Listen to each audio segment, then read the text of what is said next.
All right, so we just want to talk about what we did last week with trying to make this address formatter program or method.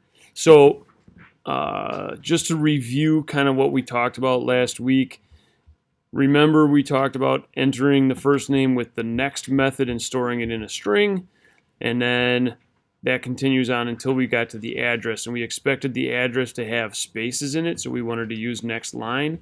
And just to kind of review what we talked about, we decided that we had to use a console.nextLine or scanner object.nextLine in order to kind of get rid of the hidden enter sign that we had. So then after the address, what you should have done last week is done something to enter the city, okay, the state, and then I just wanted to point out to you guys that I used an int for the zip code. You didn't have to use an int, okay? But if you chose to use an int here, which I think is a good idea, then you would have to use next int here as your method. Okay? So what I wanted to do is kind of go through this with you and show you, sorry about that, show you guys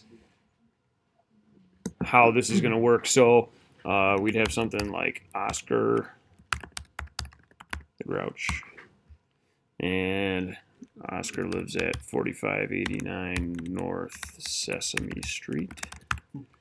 Okay, and that's in, what city is Sesame Street in? Muppetville? It's got to be Florida, and I have no idea what the zip code is down there. But what we want to see once we're done is how that gets output. And what I wanted to do for you guys is kind of look at what output matches how it actually gets output. Okay, so I didn't do this with everybody, but I showed some of you guys individually how this works. And for some of you, this might just be an easier way to think about it rather than using the plus sign to concatenate things. So what we're doing here is we're saying print the first name, on the same line print a space, on the same line print the last name.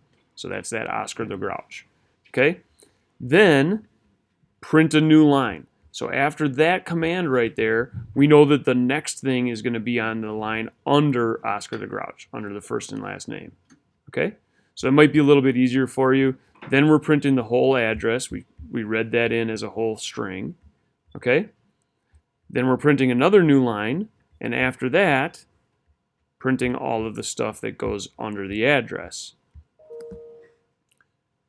So you don't have to do it this way, but I wanted to show you this as an option in case you think, yeah, that's easier for me to do, just to break it up into its each individual parts. You can still use the plus sign to kind of to concatenate the strings and variables and however you want to do it. As long as it comes out correct, that's fine with me.